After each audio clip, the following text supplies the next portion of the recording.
The job listing was 3 lines long. Experienced housekeeper needed. Full-time live-out position. Discretion required. That was it. No company name, no phone number, no address listed until after the background check cleared. Rachel Calloway almost scrolled past it. She was sitting in the parking lot of a dollar store in Pasadena, California. Her 8-year-old daughter Lily, asleep in the back seat with her coat folded under her cheek as a pillow, and her phone was at 11% battery. She had applied to 14 jobs that week: a hotel laundry room, a retirement home kitchen, 2 fast food counters that never called back. This one paid more per hour than any of them, and the hours were listed as Monday through Friday, which meant she could be home with Lily every evening. She applied before she could talk herself out of it. That was a Tuesday. By Thursday morning, a woman named Patricia called her with a voice so clipped and efficient it almost felt like a warning. "Mr. Caldwell expects punctuality above everything else," Patricia said. "He is rarely home during your working hours, which is intentional. He values his privacy. You will not enter his office on the 2nd floor under any circumstances. You will not touch any item on his desk or bookshelf. You will not speak to him unless spoken to first. Are these conditions acceptable to you?" Rachel was standing in the laundry room of the apartment she shared with her landlord's cousin, technically illegally subletting a back room with a broken window she'd covered with plastic sheeting. Lily was at school. The washing machine was spinning someone else's clothes. "Yes," Rachel said, "they are." The house was in San Marino, and the first time Rachel drove up to it, she thought the navigation had made an error. The iron gate, the long driveway lined with magnolia trees, the pale stone facade that seemed to absorb the morning light quietly, almost modestly for what it clearly was. She had cleaned rich people's houses before when she was 19 and working for a cleaning agency. But this was different in a way she couldn't immediately name. It was too still. Most wealthy homes she'd worked in had a certain kind of noise: gardeners, caterers, housewives on phone calls in the kitchen, the background hum of people who used their space loudly. This house felt held, like something inside it was waiting. Patricia met her at the side entrance. She was a woman in her early 60s, silver hair pinned tightly, wearing a blazer on a Monday morning, as if she'd never owned a casual garment in her life. She walked Rachel through every room with the focused efficiency of someone conducting a military inspection, pointing out what was to be cleaned and in what order, what was fragile, what was off-limits. The house had 5 bedrooms, a library, a dining room that sat 12, and a kitchen with appliances that Rachel knew cost more than her car. She noted all of it without expression, nodding at the right moments, taking mental inventory. Then Patricia opened a door at the end of the east hallway. It was a child's bedroom, not a former child's room repurposed as a guest suite or storage. A real child's room, clearly still in use. A twin bed with a navy blue comforter. A small bookshelf arranged neatly with picture books and early reader chapter books. A wooden desk with colored pencils in a cup. There were no toys scattered on the floor, no drawings taped to the wall. The room was clean, but it felt deliberately sparse, like someone was trying to make it look like a child lived there, without being entirely sure how children actually lived. "Mr. Caldwell's son, Owen," Patricia said simply. "He is 7. He spends most of his time with his paternal grandmother during the week. The room should be kept clean but untouched." Rachel looked at the bookshelf for a moment. Charlotte's Web, The Boxcar Children, a dog-eared copy of Holes. "Does he read a lot?" she asked. Patricia paused as if the question were unexpected. "I wouldn't know," she said. She showed Rachel the supply closet, gave her the security code, handed her a laminated schedule, and left. For the first 2 weeks, Rachel never saw Nathan Caldwell at all. She knew him only through the evidence he left behind. The coffee cup always rinsed and placed in the dish rack by the time she arrived, the jacket sometimes draped over the back of the armchair near the fireplace, the books on the library table that changed position or were replaced entirely between her visits. He read financial history and structural engineering mostly. Once she found a copy of The Little Prince on the side table next to the armchair. She left it where it was. She learned the house's rhythms quickly. The espresso machine needed descaling every 2 weeks. There was a leak under the guest bathroom sink. that Patricia had apparently accepted as a permanent condition. The east-facing windows collected more dust than any others because of the way wind came through the garden in the morning. She fixed what she could quietly and left notes for the rest. She liked the work. That surprised her. She'd told herself this was temporary. Everything was always temporary, but there was something grounding about the physical simplicity of it. Clean surfaces, full organization, things returning to their proper place. After 2 years of fighting through the wreckage of a divorce, a custody arrangement that was never stable, 3 moves in 18 months, and a chronic low-grade panic that she'd failed to give Lily the stability a child deserved, there was something almost therapeutic about a task with visible results. Lily was adjusting to their new school.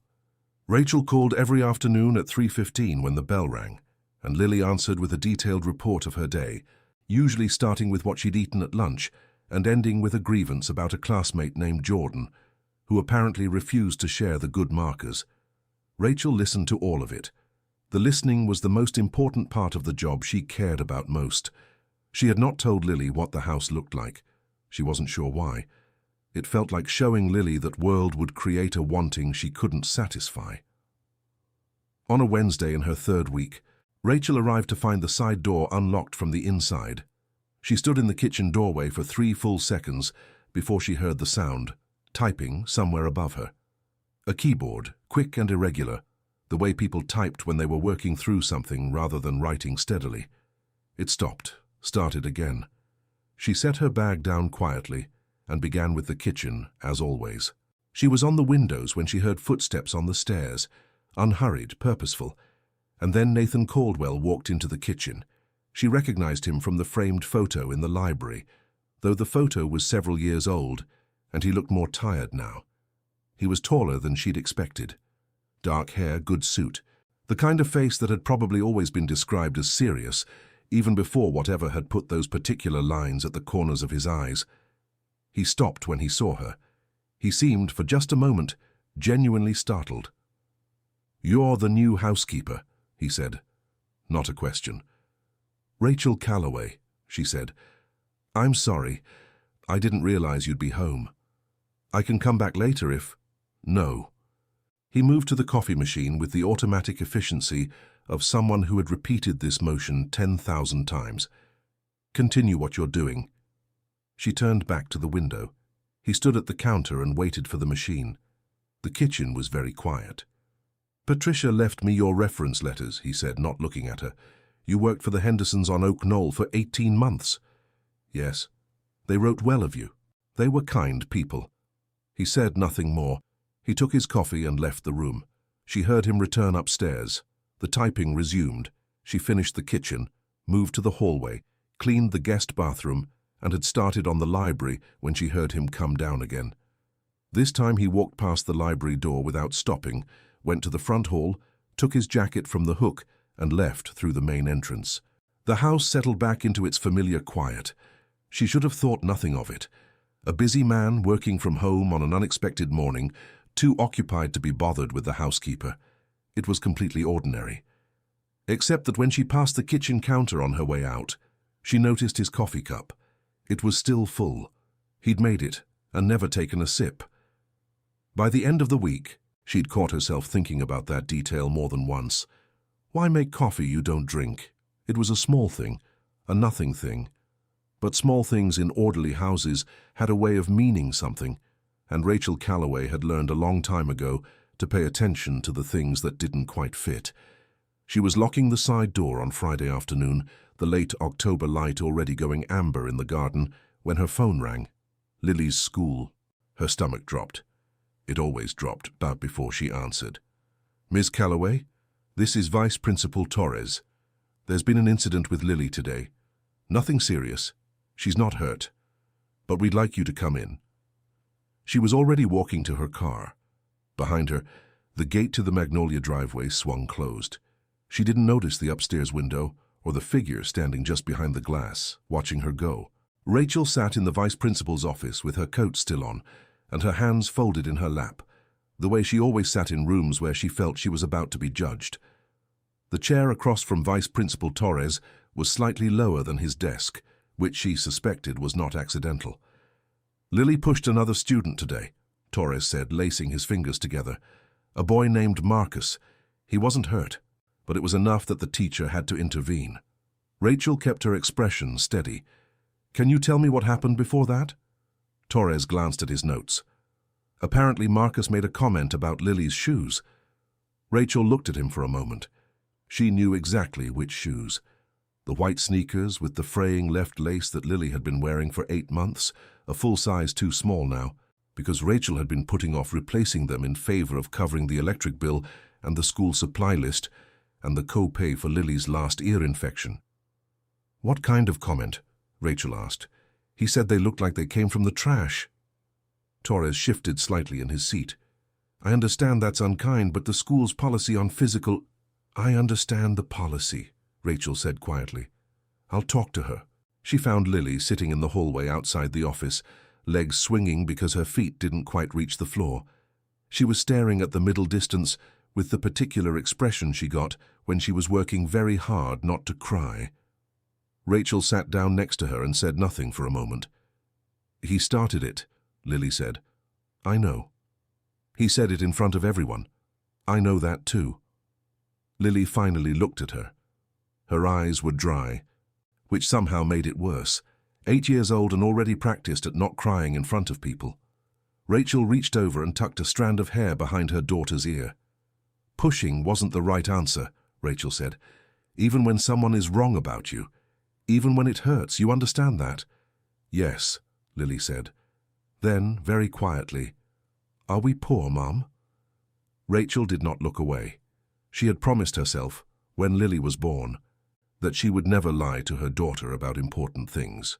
We're in a hard season, she said, but hard seasons end. Lily considered this with the grave thoughtfulness that had always made her seem older than she was. Then she nodded once, as if filing it away, and reached over to hold Rachel's hand. They drove home in the late afternoon traffic. Rachel made grilled cheese for dinner because it was what they had.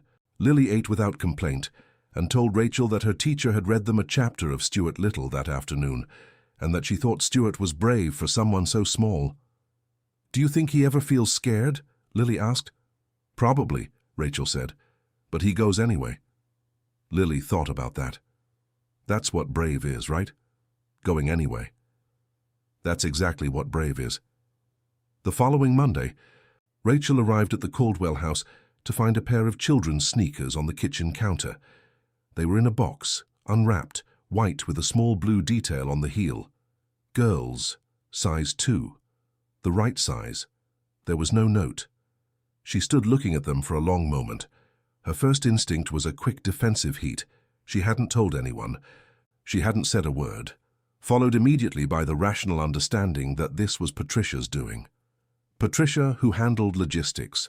Patricia, who probably knew more about Rachel's background than Rachel had disclosed.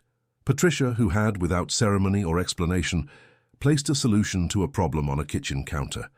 Rachel put them back in the box, set the box by her bag, and started her work. She didn't mention them to Patricia when she called to confirm next week's schedule. She told herself she'd return them. She spent most of Tuesday thinking about whether pride was a luxury she could afford right now, and concluded, quietly and with some difficulty, that it wasn't. Lily wore the sneakers on Wednesday.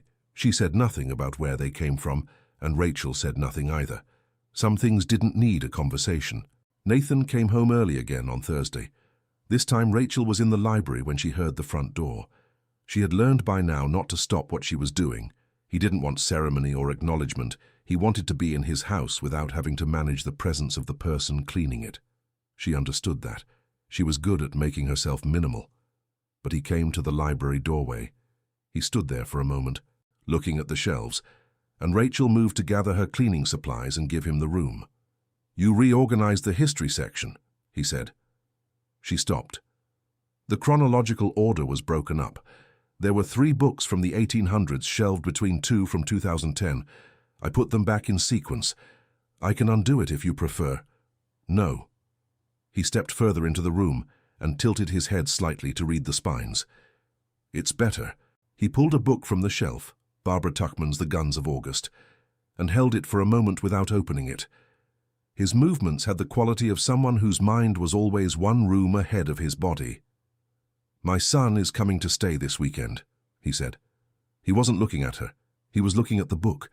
For the whole weekend, first time in a while. Rachel wasn't sure if this was information or conversation. She wasn't sure he knew the difference. "That's good," she said carefully. "Is it?" He finally looked at her, and there was something in his expression that wasn't quite a question, more like a thought he'd spoken aloud by accident. He seemed to register that and looked away. "Patricia will leave a list of what Owen usually eats. There's no need for you to interact with him directly. He's self-sufficient for his age." Self-sufficient for his age. Rachel said nothing. "He likes books," Nathan added. It came out slightly awkward, like a man describing a stranger. "I noticed," Rachel said. Something shifted in his face. Not much, barely a degree, but she caught it. Something between relief and discomfort, the way people look when they're surprised to be seen. He put the book back on the shelf and left the library. Rachel had known 3 types of wealthy men in her life. The ones who were loud about it, who needed you to know how much they had. The ones who were embarrassed by it, who performed modesty like a costume. And then the third kind, rarer. The ones who had simply built a wall around themselves so high they'd forgotten what it felt like to live on the other side of it. Nathan Caldwell was the third kind. She was almost certain of it. She thought about Owen's room, the neatly arranged books and the blank walls, a child's bedroom that looked like it was waiting for a child who had never quite arrived, and now a father telling his housekeeper, in a voice that was carefully neutral, that his son was coming for the weekend, first time in a while, with all the ease of someone who had forgotten how to talk about the things that hurt them. She'd been that person once. After the divorce, when everything that had defined her life for 6 years collapsed, she had become so good at being fine that she'd almost convinced herself. She'd kept things moving, the applications, the appointments, the dinners, the homework help, the everything is okay she projected for Lily's sake, until one night Lily had climbed into her bed at 2 in the morning and whispered, "You can be sad in front of me, Mom. I'm okay with it." 8 years old. Rachel had cried for 40 minutes and felt better than she had in months. She wondered if anyone had ever said that to Nathan Caldwell. She suspected not. She finished the library, moved through the dining room, and was wiping down the kitchen counters when she noticed it again, the coffee cup full, untouched. This time she poured it out, rinsed the cup, and set it in the rack. She wasn't sure why that felt like the most honest thing she'd done all week. On Friday afternoon, as Rachel was leaving, a black SUV pulled through the gate. She stepped aside on the driveway to let it pass. The back window was down slightly, and through it she caught a glimpse of a child. Dark-haired, serious-faced, staring straight ahead with an expression that she recognized immediately and completely. It was the same expression Lily wore in the vice principal's office, the practiced stillness of a child who had learned that showing how much something mattered only made it harder.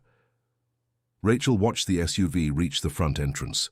Nathan came out before the car fully stopped, and for a brief moment she saw something cross his face, a rawness quickly contained, before he got the door open and Owen stepped out, small and neat in a school jacket, and stopped just outside his father's reach. Neither of them moved first.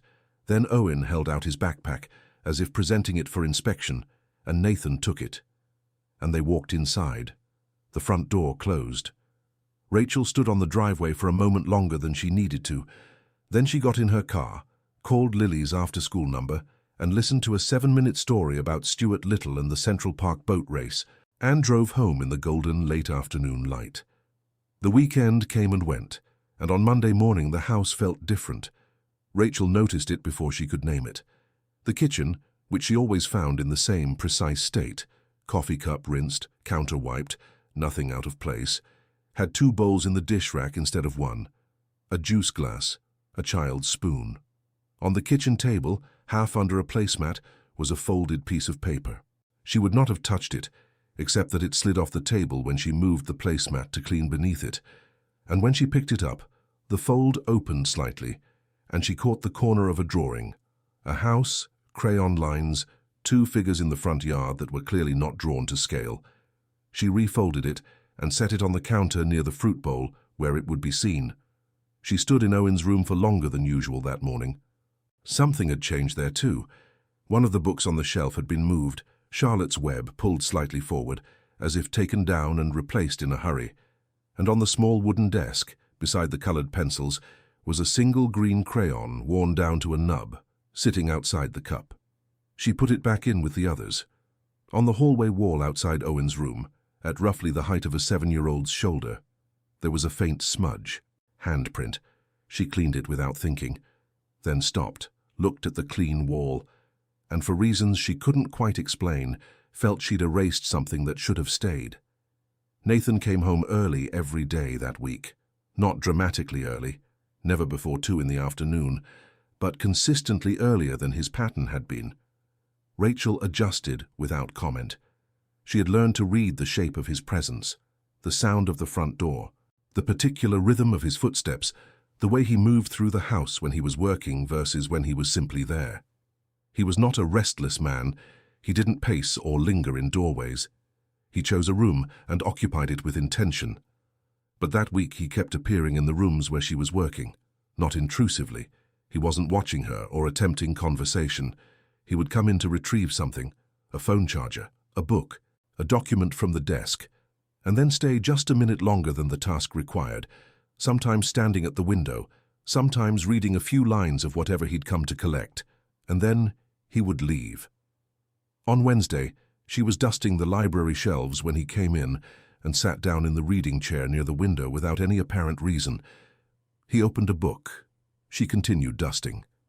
10 minutes passed in complete silence that was, surprisingly, not uncomfortable. "Owen asked about you," he said without looking up from the page. Rachel paused. "About me?" He noticed the pencils were reorganized. The cup was full before mixed colors. Now it's sorted by color family. A beat. He wanted to know if the cleaning lady did it. "I can put them back." He thought it was a good system, Nathan said. He turned a page. "He has opinions about organization." Rachel almost smiled. "So do I, apparently."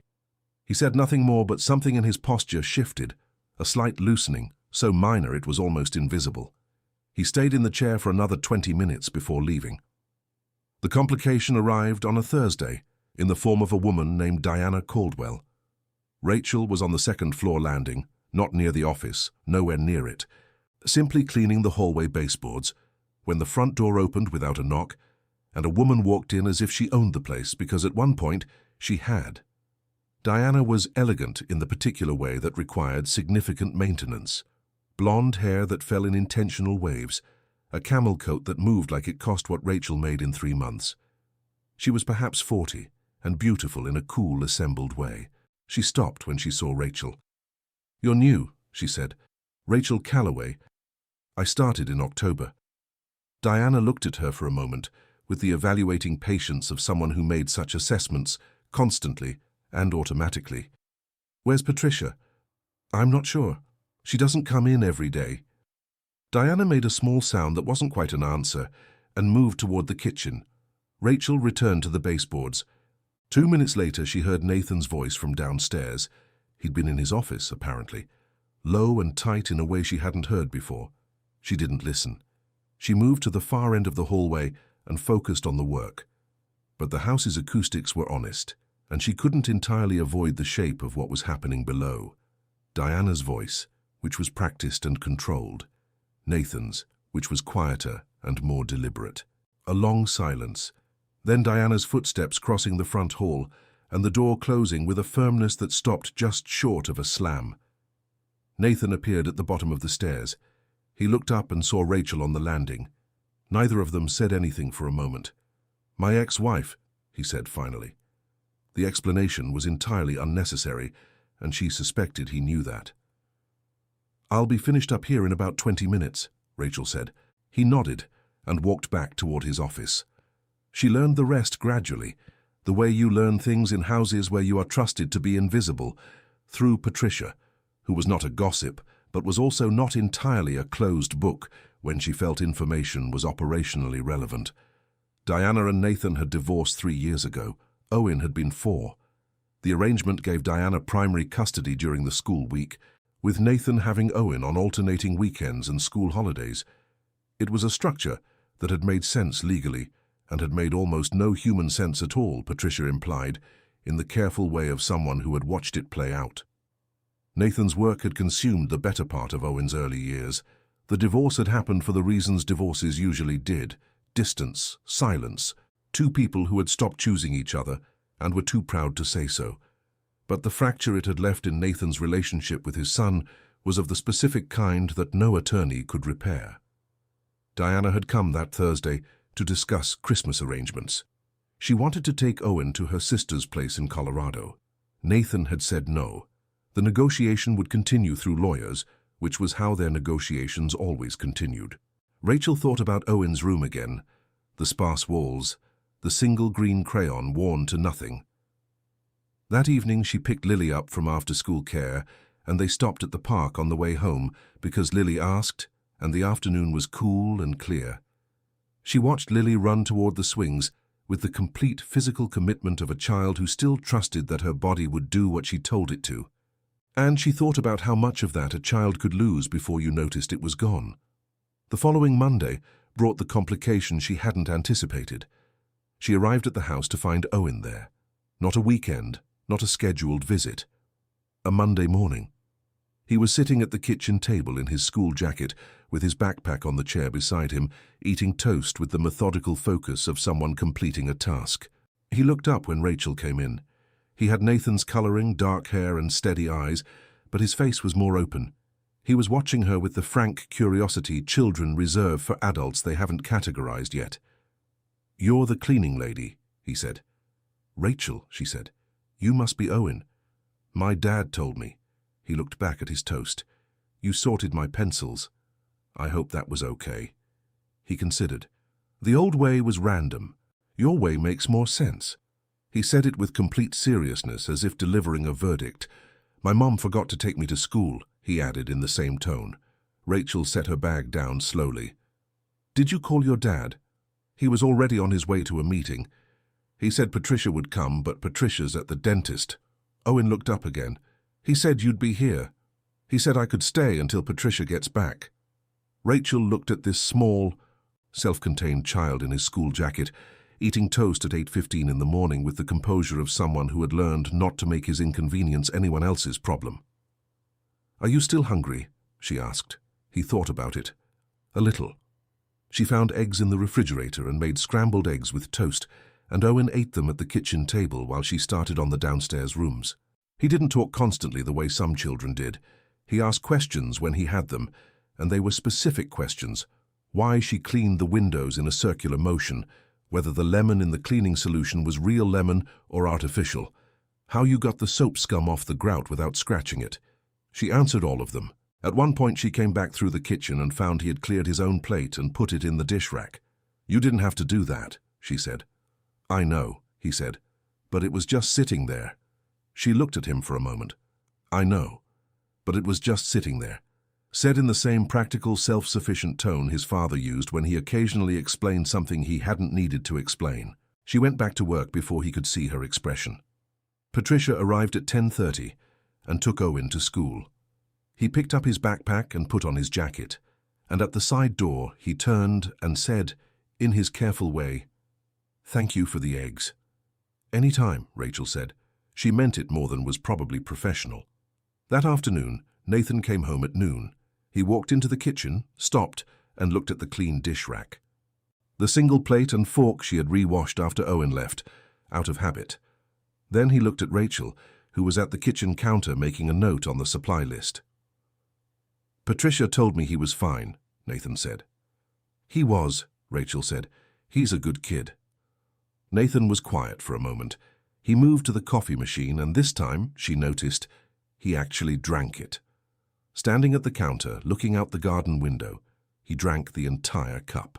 Then he said quietly, and not quite to her, "I know he is." Rachel kept her eyes on the supply list, but something had shifted in the room.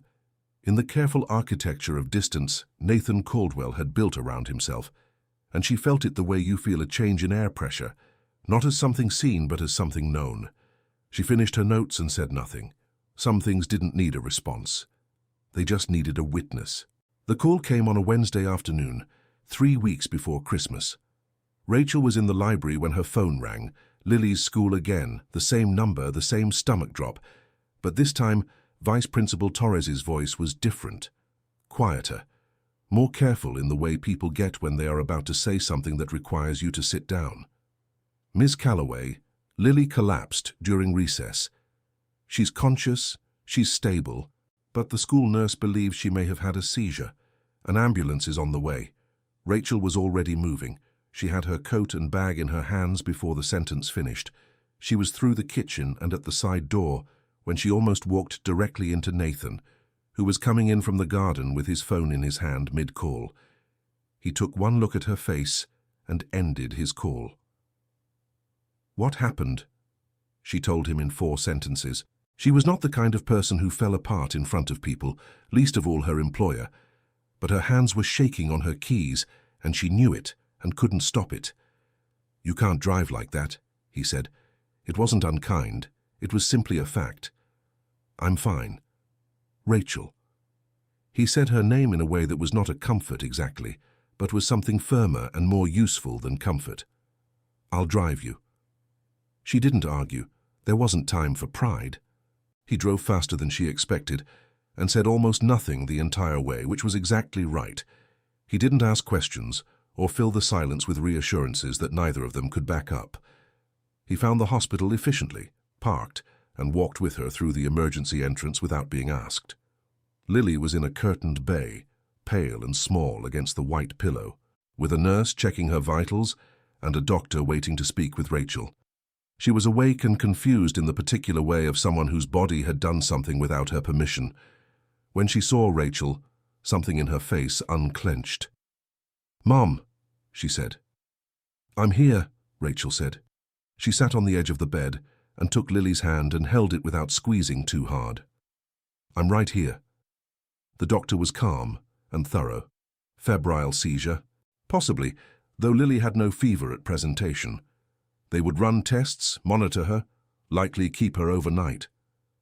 It was probably nothing structurally serious, but the word probably had to carry a lot of weight for the next several hours, and Rachel felt every pound of it.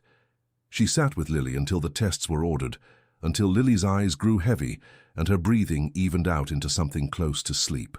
Then Rachel stepped out into the hallway and stood against the wall and did the thing she never did in front of people.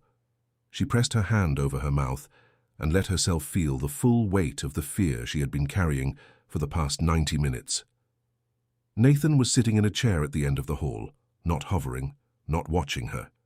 Simply there, as if staying had been decided and required no further discussion. He stood when he saw her. "She's resting," Rachel said. Her voice was steadier than she felt. "They think it might have been a febrile seizure. They're not sure yet." He nodded. "Is there anyone you need to call? Family?" "No." The word was smaller than she meant it to be. "It's just us." Something moved across Nathan's face. She'd gotten better at reading those almost invisible shifts in the past 2 months, the small adjustments he made when something reached him and he didn't know what to do with it. He looked at the hallway floor for a moment and then looked at her. "Then I'll stay," he said, "until you know more." She wanted to tell him he didn't have to. She wanted to be the person who said, "I'm fine, really, go home." But the truth was, she was sitting in a hospital hallway 200 miles from any family she had, and her daughter was asleep in a curtained bay, and she was so tired of being the only one standing. "Okay," she said. He went and found 2 cups of coffee from the machine down the hall, and they sat in chairs against the wall and waited. And somewhere in that waiting, the careful professional distance between them stopped making sense as a structure to maintain. He told her about Owen without her asking. It started with something small. She mentioned that Lily had asked about Stuart Little again, the boat race, the courage of small things.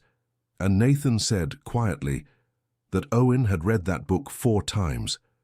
That he knew because he'd found the same dog-eared pages every time. That Owen read when he was trying to process something he couldn't talk about, which he knew because that was exactly what Nathan had done at 7, at 17, at 34. And then because hospitals at night have a particular quality of honesty that ordinary life doesn't, he kept talking. He told her that the divorce had been his fault in the ways that mattered. Not the legal fault, the lawyers had distributed that evenly enough, but the real fault. The daily accumulated fault of a man who had treated his work like it was the only thing that needed him, and had come home one day to find that his family had learned to need someone else. He told her he had spent 3 years trying to rebuild something with Owen through structure and logistics. The right school, the right books, the scheduled weekends, because structure was the only language he was fluent in, and that Owen, who was patient and kind and far too self-contained for a 7-year-old, had been accepting it without complaint, in the way children accept what they're given when they don't know they can ask for more. "He told me something last weekend," Nathan said. "He was looking at the middle distance, at nothing in particular. He said he liked coming to the house more now. I asked him why. He said—" He stopped, cleared his throat. "He said it felt like someone actually lived there." Rachel looked at him. "He meant the eggs," Nathan said, "or the pencils, or whatever it is." He turned to her then, and his face was, for the first time, completely unguarded. He's 7 years old, and he noticed that the house felt different because someone in it was paying attention, and I had to have that explained to me by my own son. Rachel thought of Owen at the kitchen table, eating toast with his backpack still on. "My mum forgot to take me to school," said in a flat, practiced tone that didn't ask for sympathy, a child who had learned so early not to require too much. "You're paying attention now," she said. "Not well enough." "No one does it well enough at first," she said. "You just have to keep doing it." He looked at her with an expression she'd seen before, but never so clearly. Not distance, not control, but the face of someone standing at the edge of something they're not sure they can cross. "How do you do it?" he asked. It was a real question. "Every day. Just the two of you. How do you do it and make her still feel like everything's okay?" "I don't, always," Rachel said honestly. "She knows things are hard. I told her we're in a hard season." She paused. "She told me Brave is going anyway." Nathan was quiet for a long time after that. The tests came back before midnight. No structural abnormality, no sign of chronic epilepsy. The neurologist believed it was a one-time event, possibly triggered by a minor infection that hadn't yet surfaced fully, and wanted to see Lily in follow-up, but was cautiously optimistic. Rachel stood at the foot of Lily's bed and received this information with the specific physical relief of someone whose bones had been replaced with something lighter. She turned to tell Nathan, and found him already in the doorway of the bay because the nurse had waved him in without ceremony, and Lily was awake again, looking at him with the open curiosity she reserved for new information. "Are you my mom's boss?" Lily asked. "Yes," Nathan said. "She talks about your house," Lily said. "She says the windows are hard to clean because of the morning wind." Nathan looked at Rachel. Something in his expression was almost amusement. "She's right. I'm Lily. I know I'm Nathan." Lily studied him with the gravity of a child conducting an important assessment. "You drove her here?" "I did." "Good," Lily said simply, as if settling something. Then she pulled her blanket up and closed her eyes, apparently satisfied. Nathan stepped back into the hallway. Rachel followed. "She's going to be fine," he said. "She is." Rachel exhaled.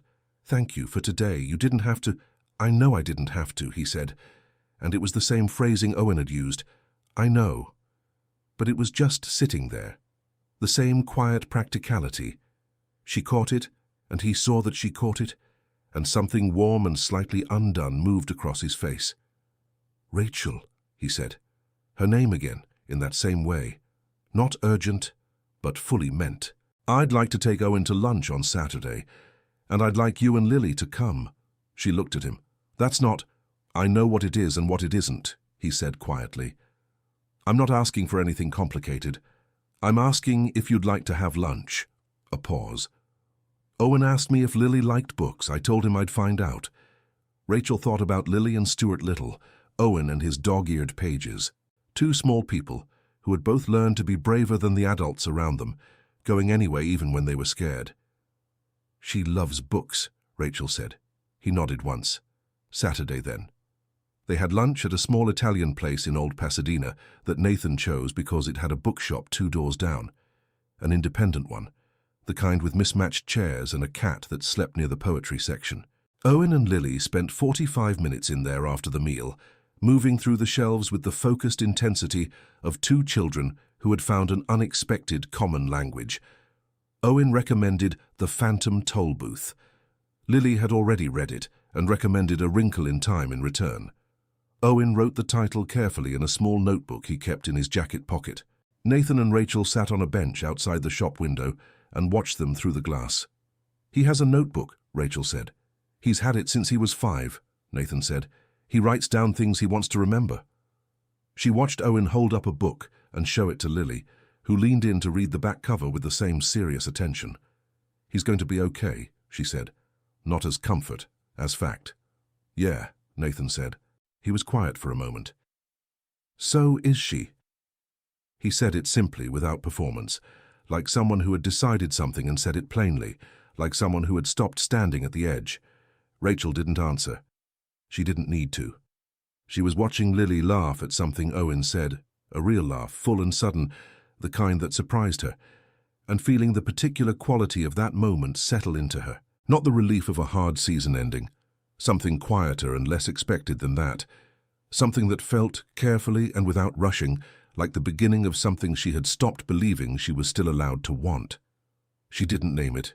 There was no need to, not yet.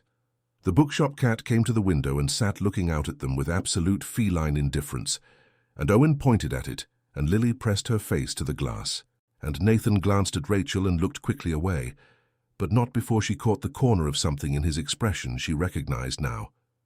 He was going anyway. So was she.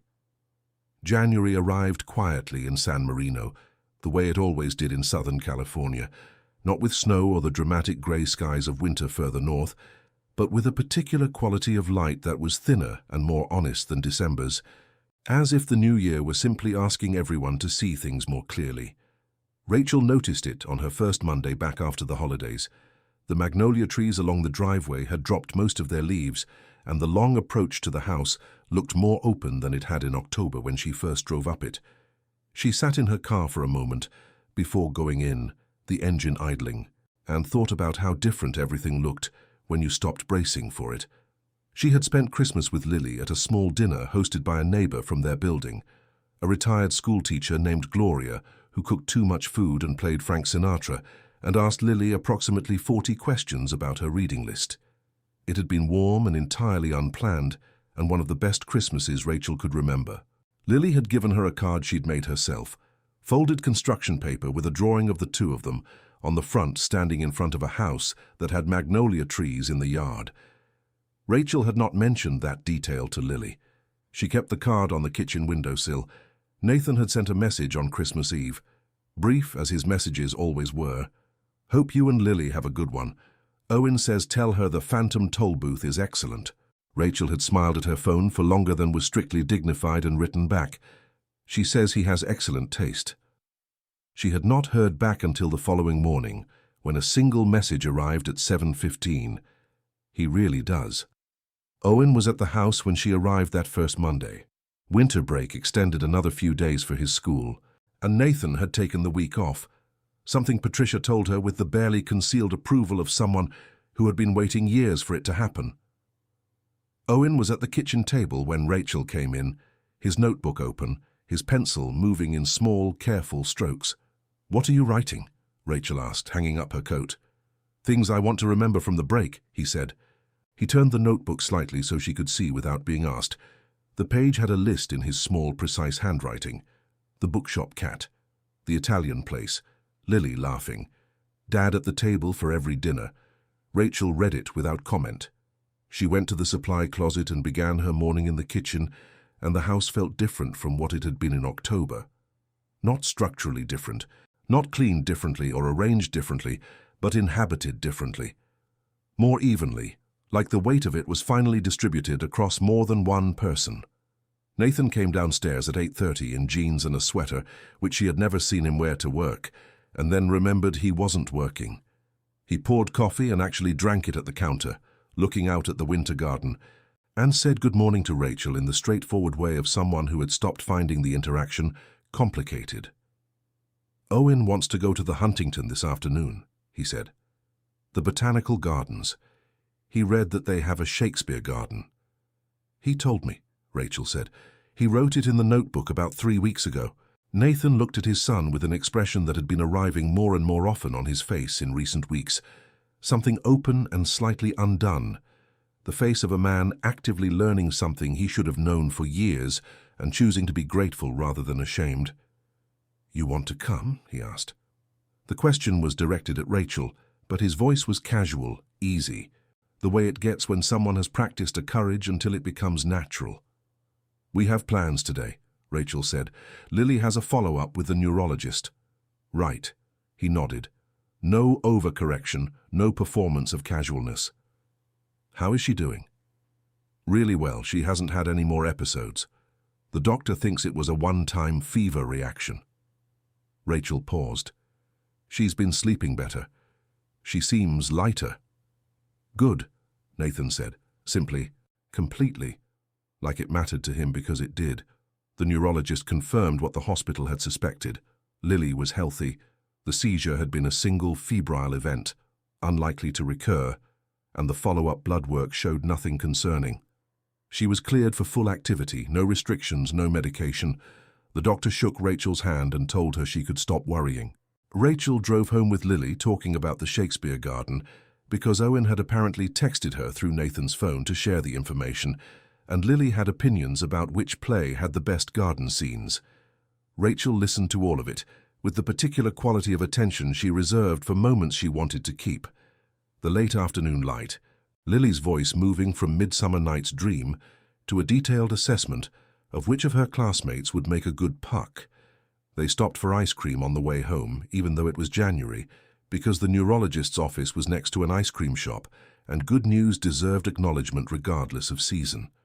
The shift between Rachel and Nathan happened the way real shifts always do, not in a single dramatic moment, but in an accumulation of smaller ones that were only visible as a pattern in retrospect.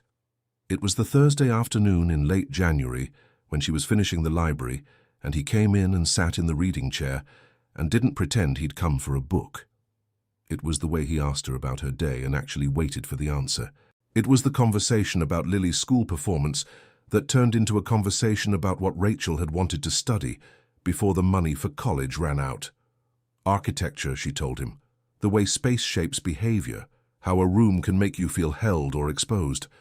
And Nathan had listened with the focused attention he gave everything and said, quietly, "That explains the windows." It was the Saturday in February when the four of them went to the Huntington finally, and Owen and Lily ran ahead through the rose garden, while Nathan and Rachel walked behind them at a pace that was slower than necessary, talking about nothing urgent and everything honest. It was the evening Nathan called her, and not a text, a call, to ask if she'd ever been to the architecture exhibition at the Getty, and when she said no, he said he had 2 tickets, and would she like to go on Saturday, just the 2 of them. And Rachel sat on the edge of her bed in the back room with the plastic-sheeted window and said yes before the sentence was finished. The Getty was everything she'd imagined and more. The building itself a lesson in how light could be structural, how stone and sky could create something that felt both monumental and intimate. She talked more than she had in months, pointing at sightlines and asking questions about the travertine, and explaining to Nathan why the North Tram Arrival Plaza made her feel the way certain pieces of music did, a fullness in the chest that had no adequate name. He listened and asked questions that showed he'd understood, and at one point he stopped walking and simply looked at her, not at the building, at her, with an expression that required no translation. They had dinner at a small restaurant in Brentwood afterward, and they stayed until the restaurant was nearly empty, talking, not about Owen or Lily or logistics or the house, about the things that had shaped them, the choices they'd made, the ones they hadn't, the versions of themselves they'd had to dismantle before they could figure out who they actually were. "I hired a housekeeper," Nathan said at one point, with a small self-aware tilt of his head, and somehow ended up completely rearranged. Rachel looked at him across the table. The restaurant light was warm and he looked less tired than he had in October, less defended, more like someone who had decided to be exactly where he was. "I needed a job," she said, and somehow ended up the same way. He reached across the table and put his hand over hers. He didn't say anything. He didn't need to. March brought the kind of days that Southern California does better than anywhere. Warm and clear, the jacarandas beginning their slow purple preparations for April, the light so specific and golden it looked like it had been arranged. Rachel arrived at the house one morning to find Nathan already in the garden with Owen, the two of them doing nothing productive, just sitting in the chairs near the wall, Owen reading aloud from the phantom toll booth, while Nathan listened with his coffee and his full attention. She stood in the kitchen doorway for a moment without going out. Owen's voice carried through the open window, precise and animated, performing the different characters with small variations in tone that were entirely his own invention. Nathan caught her eye through the glass and gave her a look she'd come to know, quiet and direct and entirely unguarded. She made tea and went out and sat with them. Owen finished the chapter and looked at his father. "That's the best one so far," he said.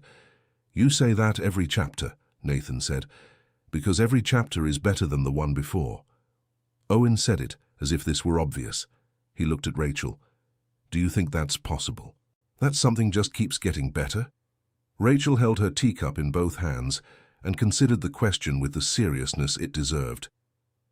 "I think it depends on whether you're paying attention," she said. Owen thought about this and wrote something in his notebook. Nathan said nothing. In the garden, a mockingbird was going through its entire repertoire from the top of the wall, cycling through every song it had collected, making something new from borrowed things, as if demonstrating a principle. 6 months after Rachel first drove up the Magnolia driveway with 11% battery on her phone and one job application left to send, Lily started 3rd grade at a school that was closer to San Marino than to their old apartment. Because they had moved, Rachel and Lily, into a small house 3 blocks from the park where Lily liked to swing, with windows that didn't need plastic sheeting and a room where Lily could put drawings on the wall. It was not Nathan's house. That was not what this was. Not yet. Not in any way that required naming. It was simply possible now in ways it hadn't been before, and Rachel had learned to accept possibility without needing to define it prematurely. Lily put 17 drawings on her bedroom wall the first week. Owen came to see the room on the first Saturday, studied each drawing with his usual methodical attention, and pronounced the arrangement excellent. He had brought a book, a copy of A Wrinkle in Time, his own edition now, slightly worn. He gave it to Lily without ceremony and told her he'd already read it twice and she could have it. Lily put it on her shelf and then showed him her colored pencils, which she kept in a cup organized by color family. Nathan was in the kitchen talking to Rachel when Owen appeared in the doorway. "She organizes them the same way I do," he said. He sounded, for a 7-year-old, genuinely moved. "I know," Rachel said. He disappeared back down the hallway. Nathan looked at her. "You taught her that," he said. "Maybe," Rachel said, "or maybe she just pays attention." He looked at her in the way he had at the Getty and the restaurant and the garden chair, like someone who had found a thing he had stopped believing existed and was still mildly astonished by it every time. He had said once that he had spent most of his adult life building rooms he never actually lived in. Perfect structures, correctly proportioned, entirely correct.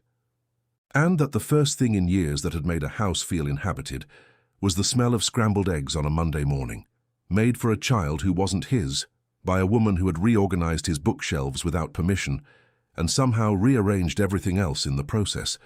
Rachel had told him that was an extremely complicated way to say a simple thing. He had said, "What's the simple thing?" She had said, "You were lonely, and now you're not." He had been quiet for a long moment, and then he had said yes in the voice of someone setting something down that they'd been carrying for a very long time.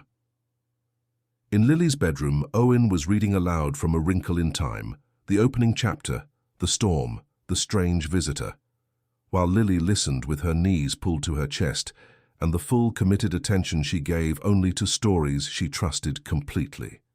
In the kitchen, the afternoon light came through the window at its particular honest January angle, and 2 people sat at a small table with tea going cold between them, talking about architecture and seasons and the specific bravery of going anyway, even when you're not sure where you're going. Outside, the mockingbird was still singing, It always had more songs than you expected.